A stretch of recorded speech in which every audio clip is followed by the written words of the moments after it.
PVL game schedule na magaganap sa February 10, 2026 ating ibibigay. Venue, anong oras ang laban at syempre anong team maghaharap-harap. Latest team standing as of February 8 hanggang February 10, 2026 atin na rin ibibigay.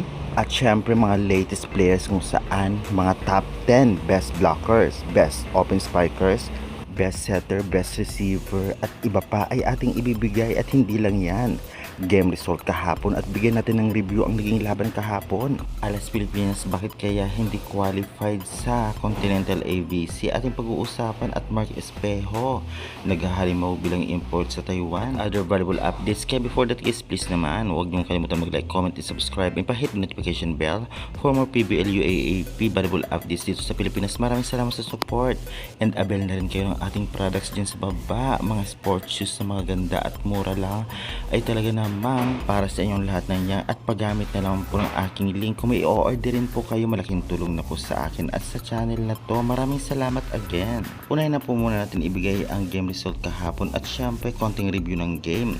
Sa unang laban nga ng Soscopy versus Galleries, nanalo nga ang Galleries sa loob ng 5th set sa mga scores na 25-20, 25-22, 23-25, 22-25 at 15-10. Samantalang ang player of the game dito ay ito ngang si Julio Coronel na may 16 excellent sets at 8 points. Congratulations. Samantalang sa second game naman sa laban ng NXZ versus Capital One, nanalo ang NXZ sa loob ng 3 straight sets sa mga scores na 25-18, 28-26 at 25-18. Player of the game ay si Lian de Guzman na may 13 points, 12 attacks at 1 ace. At bigyan natin konting review ang game. Grabe, talaga namang lumakas ang Galleries dahil sa mga recruit na ito, especially si Pontillas. At ginalingan din talaga ni Coronel bilang setter at nagamit niya yung experience niya sa Alas Pilipinas Women's. Grabe, kaya pa sanang mahabol o matalo ng Soscopy, ngunit talaga namang ang kapalaran ay sa Galleries. Well, masasabi nga natin na malakas pa rin nga ang Soscopy, ngunit sadyang kinukulang sila ngayon.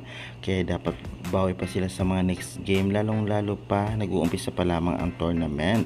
Kaya guys, sa tingin nyo aariba pa ba ang Galleries ngayong conference na ito o di naman kaya nagpapakita lamang ngayon ang kahinaan ang Soscopy at babawi sa mga susunod na laban? Pa-comment nga dyan sa baba kung anong sa inyo sa naging laban ng Soscopy versus Galleries. Samantalang dako naman tayo sa naging laban ng Capital One versus NXZ Chameleon.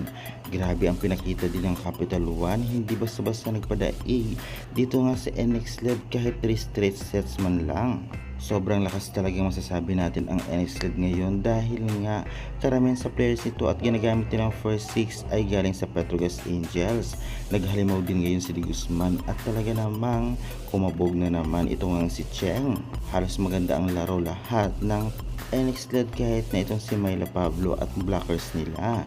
Samantalang dito sa Capital One naman, unstoppable naman si Bella Belen, si Adorador, ngunit talagang sadyang kinulang lang. Well, masasabi nga natin kung meron lamang katuwang na talagang medyo magaling-galing pa, ito nga si Bella Belen ay talaga namang kaya nilang sabayan o tapatan ang NXZ Chameleon. Ganun pa man yung pa rin ang kapalaran nila ngayon at talagang syempre bawi nila lamang sa next game. Kaya guys, anong sa inyo dito sa laban ng NXZ versus Capital One? Makabawi pa kaya ang Capital One sa mga susunod na laban? Ang NXZ kaya ay sila kaya ang maging top ngayon dito nga sa prelims? Sa tingin nyo guys, pa-comment nga dyan sa baba. At ngayon naman guys, bago natin ibigay ang game schedule at team standing, ibigay po muna natin ngayon ang mga top players kung saan talagang nangunguna sa kanilang posisyon. Ito ang individual stats. Narito po ang mga players na nangunguna. Sa best spikers nangunguna si Tubo, Santos, Davison, Pablo at Domingo at ang mga sumusunod. Grabe, syempre dito naman sa best scorers nangunguna pa rin si Belen, Rondina, Van Sickle, Pablo, Arroyo at ang mga sumusunod. Samantalang sa best servers, nangunguna naman dito ay si Chamson, Sharma, Belen, Gandler at Meneses Maribic. Samantalang dito sa best blockers, nangunguna si Suyod, Acuña, Davison, Cagate, Nogales. Dito naman sa sunod nating posisyon, sino nga ba ang nangunguna sa best setters? Fajardo, Cayuna, Wong, De Guzman at Alba. Sa best diggers naman nangunguna si Arado, Ponce, Pineda, Jervina, Katindig at ang mga sumusunod. Siyempre dito sa best receivers nangunguna si Davison, Abil, Vansical, Laure, Molina at ang mga sumusunod. Congratulations, mababago pa yun sa mga susunod na laban. Ngayon naman ibigay natin ang latest team standing as of February 8 hanggang February 10, 2026. Nilito po ang mga teams na nangunguna. Signal na nangunguna with 2-0. NX LED 2-0. PLDT 1-0. Chocomucho 1-1. Capital 1 1-1. Galleries 1-1. Farmfresh 0-1. Sauce Coffee 0-2. Creamline 0-1 at Akari Chargers 0-1. Mababago pa yun sa mga susunod na laban. Palaban ngayon ang Signal, samantalang ang Creamline ay nasa medyo mababang rank. Grabe din ang NX LED ng dating nasa laylayan, ngayon lumalaban. PLDT ganun kalakas pa rin at Chocomucho ay talaga namang lumalaban din. Kaya good luck sa lahat ng teams sa mga susunod na laban. Ngayon naman ibigay natin ang game schedule na magaganap sa February 10, 2026. Anong oras? Siyempre, saan ang venue? Huwag na po nating paggalin pa, narito po. Unang magtatapatan nga ay ang Farmfresh Foxes vs Signal Super Spikers 4pm.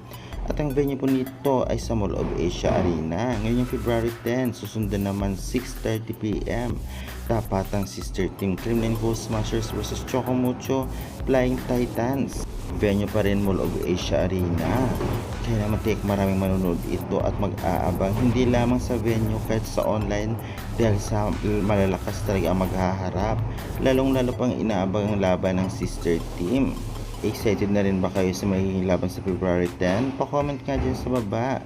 Samantalang, bakit nga may hindi qualified ang ating pambato, especially ang Alas Pilipinas Women's natin dito nga sa ABC Volleyball Continental Championship 2026? Ang men's ay medyo tanggap natin, ngunit ang women's, bakit kaya? Well, narito po ang reason kung bakit na-qualified ang ibang teams sa Continental sa ABC. Ayan po sa screen ang mga dahilan kung bakit sila ang talagang natanggap at qualified samantalang ang Alas Pilipinas ay hindi. Diyan naman yung qualification, pabasa na lang. At syempre, itong ngang si Espejo ay naghahalimaw na naman bilang import sa Taiwan sa pagbabalik niya doon sa Skyhawks. Grabe, talaga namang ginagalingan niya. Hindi lamang siya katangkar na import, ngunit talagang sadya ang performance niya ay masasabi nga natin na talagang pang import talaga. At lumalabas talaga ang kanyang galing, hindi lamang sa lakas ng palo, kahit sa utakan. Talagang performance level ton si Mark Espejo. Kaya good luck na lamang sa mga susunod mong laban, Peno Mark Espejo. Samantalang syempre ay ang ating mga latest update for today. At syempre game schedule, team standing at game result na talaga namang mga latest. Kaya mag-subscribe na kayo for more PVL UAAP volleyball updates. Maraming salamat sa suporta.